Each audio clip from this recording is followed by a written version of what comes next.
Alhamdulillahilladzi arsala rasulahu bil huda wa dinil haqq liyudhhirahu 'alad dini kullihi walau karihal musyrikun. Asyhadu an la ilaha illallah wa asyhadu anna Muhammadan abduhu wa rasuluh alladzi la nabiyya ba'du.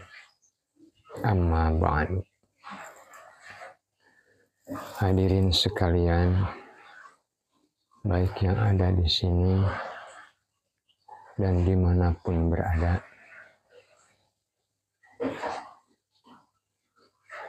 puja dan puji hanyalah milik Allah. Oleh sebab itu, mari kita sama-sama memuja dan memuji hanyalah kepada Allah atas karunia-Nya yang sangat luas dan besar, yang salah satunya melalui nikmat yang diberikan Allah kepada kita. Salah satu nikmat, yaitu nikmat kesempatan usia, kesempatan kita untuk bisa masih melangsungkan hidup di muka bumi ini. Kita tidak akan tahu sampai kapan waktu kita untuk bisa hidup di dunia ini. Oleh sebab itu, mudah-mudahan bentuk ikhtiar kita melalui belajar bersama membaca terjemah tafsir jilid pertama ini, semoga kita semua dicatat oleh Allah bahwa ini salah satu pembuktian keimanan dan ketakwaan kita kepada Allah, pembuktian bentuk ikhtiar kita. Yang mana saya di sini bukan ulama dan belum fasih dalam agama, tapi saya akan terus berikhtiar dan berusaha untuk meraih kasih sayang Allah. Dan semoga sahabat semua, hadirin sekalian juga sama mendapatkan nilai bahwa kita sama-sama berikhtiar untuk meraih kasih sayang Allah. Hadirin sekalian dan sahabat dimanapun berada, mari kita lanjutkan membaca terjemah tafsir jilid pertama ini, yang mana kemarin sudah sampai halaman 66 dan sekarang kita berlanjut. Kemarin sampai halaman 68 dan kita berlanjut di halaman 68 ini, yaitu di ayat ke-6, di ayat ke-6 surat Al-Baqarah. A'udzu billahi minasyaitonir rajim. Innal ladzina kafaru sawa'un 'alaihim a'anzartahum am lam tunzirhum la yu'minun.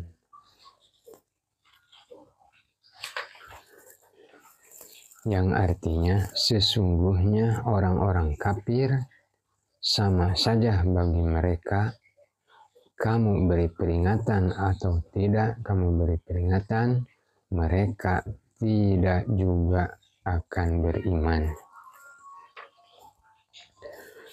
Pengertian secara umum, setelah Allah menjelaskan perihal orang-orang yang bertakwa, yakni orang-orang yang beriman kepada masalah-masalah gaib, beriman kepada yang diturunkan kepada Rasulullah sallallahu alaihi wasallam dan yang sebelumnya, dan penjelasan mengenal orang-orang yang mendapat petunjuk dan kebahagiaan, Allah melanjutkan dengan penjelasan tentang orang-orang kafir dan orang-orang zalim. Di dalam menuturkan perihal mereka, Allah menjelaskan bahwa kesesatan dan penyelewengan yang mereka lakukan sudah melampaui batas, sehingga berita gembira dan peringatan para rasul itu tidak berguna lagi bagi mereka. Petuah-petuah dan peringatan-peringatan sudah tak mampu lagi menembus hati mereka. Mereka lebih senang berpaling dari kebenaran dan menyeleweng dari jalan yang lurus. Dengan demikian, diberi peringatan atau tidak sedikit pun tak mampu merubah sikap mereka. Jadi, apakah faedah cahaya itu sekalipun tampak gemerlapan dan terang bagi orang-orang yang memejamkan mata? Jika mereka tidak melakukan permusuhan, barangkali masih hingga tak mampu membedakan antara petunjuk dan kesesatan. Mereka tak mampu lagi membedakan antara yang bermanfaat dan yang madorot. Hati yang terkunci.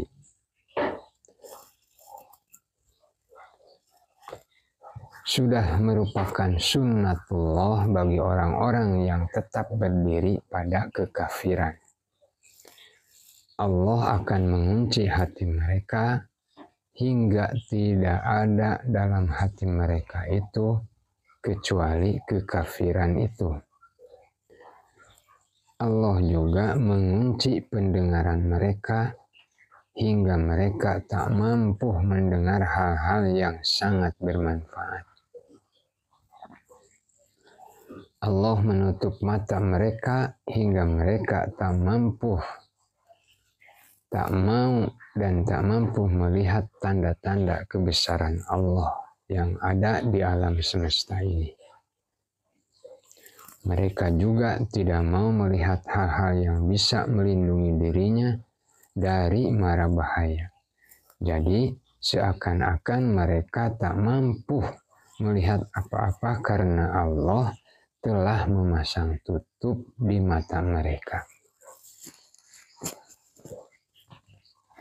Hadirin sekalian, Allah akan menghukum mereka dengan siksaan yang amat pedih di akhirat.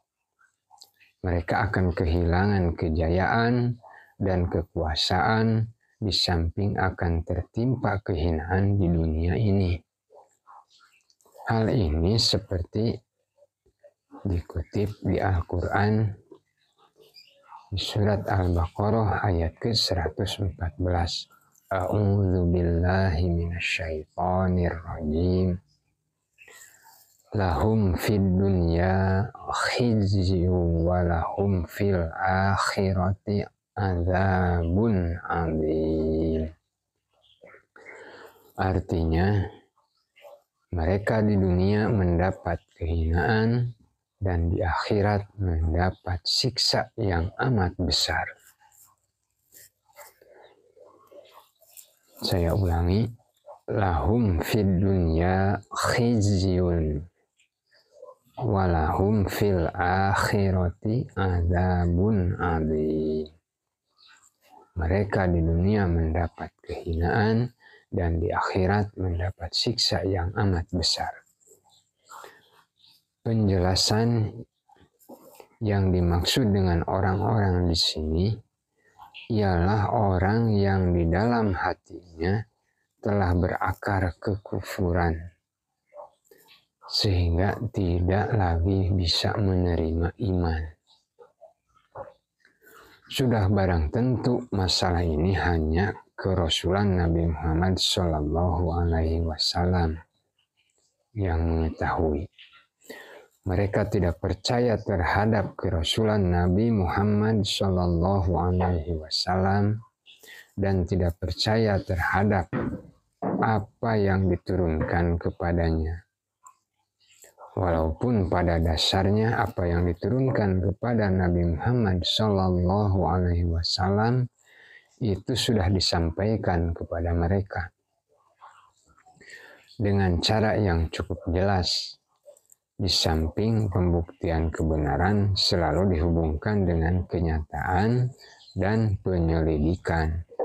Tetapi mereka tetap berpaling dan bersikap menghina. Sebab-sebab kekafiran mereka ada 2 poin. Yang pertama, terkadang mereka ingkar terhadap kebenaran setelah mengetahui kebenaran itu. Kelompok ini terdiri dari kaum musyrik dan Yahudi di masa Rasulullah Shallallahu Alaihi Wasallam, seperti Abu Lahab, Abu Jahal, Walid ibnu Mughirah, dan para pendeta Yahudi.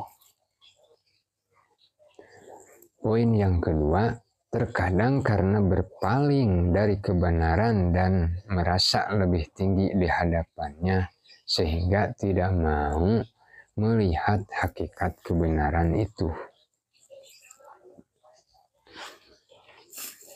Jadi sebab-sebab kekafiran mereka itu ada 2 poin. Poin yang pertama yaitu mereka ingkar terhadap kebenaran setelah mengetahui kebenaran itu. Kelompok ini terdiri dari kaum musyrik dan Yahudi di masa Rasulullah Shallallahu Alaihi Wasallam, seperti Abu Lahab, Abu Jahal, Walid ibnu Mughirah, dan para pendeta agama Yahudi. Poin kedua, karena berpaling dari kebenaran dan merasa lebih tinggi di hadapannya, sehingga tidak mau melihat hakikat kebenaran itu. Orang-orang yang berpaling dari kebenaran sebenarnya terdapat di semua tempat dan masa. Kelompok ini jika mendengar hal-hal yang benar, akan berpaling muka dengan sikap takabur. Dalam hal ini Allah menjelaskan perihal mereka di dalam Al-Quran surah Al-Anfal ayat ke-22 dan ke-23. A'udzu billahi minasyaitonir rajim. Inna syarrad dawabi indallahi summul bukmul ladzina la ya'qilun. Walau alimallahu fihim khairul la asma'ahum. Walau asma'ahum latawallaw wa hum mu'ridun. Artinya, sesungguhnya binatang atau makhluk yang seburuk-buruknya pada sisi Allah ialah orang-orang yang tuli, yang tidak mengerti apa-apa. Kalau sekiranya Allah mengetahui kebaikan ada pada mereka, tentulah Allah menjadikan mereka dapat mendengar. Dan jikalau Allah menjadikan mereka dapat mendengar, niscaya mereka pasti berpaling juga. Sedang mereka memalingkan diri dari apa yang mereka dengar itu. Hadirin sekalian, baik yang hadir di sini atau dimanapun berada, belajar bersama membaca terjemah tafsir. Pada kesempatan ini saya cukupkan sampai di sini. Insya Allah kita selalu berdoa untuk bisa terus berlanjut mengikuti belajar bersama membaca terjemah tafsir ini. Dan semoga walaupun dalam waktu yang sebentar ini Allah mencatat sebagai satu amal soleh buat kita semua, baik yang hadir di sini atau dimanapun berada. Mudah-mudahan dalam waktu sebentar membaca bersama terjemah tafsir ini, Allah mencatat sebagai catatan amal soleh untuk kita semua. Dan mohon maaf yang sebesar-besarnya atas kekurangan dari saya. Semoga kita semua tetap dalam lindungan Allah dan Allah memberikan kekuatan dan kemudahan kepada kita untuk bisa terus berikhtiar meraih kasih sayang Allah. Saya tutup dengan doa Rabbana taqabbal minna innaka antas sami'ul alim. Rabbana faghfir lana dzunubana wa kaffir anna sayyi'atina wa tawaffana ma'al abrar. Rabbana atina fid dunya hasanah wa fil akhirati hasanah wa qina adzabannar. Wassalamualaikum warahmatullahi wabarakatuh.